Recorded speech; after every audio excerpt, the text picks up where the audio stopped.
Diolch Llywyd. It's been 30 years since Wales witnessed one of the greatest sporting achievements when Merthyr Tydfil FC beat the mighty FC Atalanta from Italy in the UEFA Cup Winners' Cup. That September evening in 1987 was a memorable night for the club when they beat Atalanta 2-1 at Pendarren Park, and we should remember that to this day, Atalanta remain a club in the Serie A League.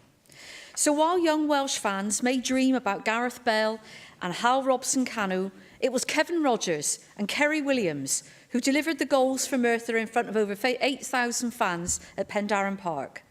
And still today, the echoes of that great night and that fantastic victory in European football can still be heard over the decades. There's now a film about the occasion, The Martyrs of '87, that provides a new opportunity to enjoy that great night. Those of you who follow football will know that the club did subsequently hit hard times, but thankfully returned as Merthyr Town FC. And if you pay a visit to the Loadlock Pendarren Stadium today, you'll find a ground with great facilities that is fit to support young footballers for many years to come.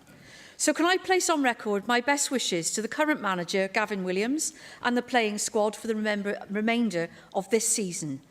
30 years may have passed, but that night of glory against Atalanta is not forgotten.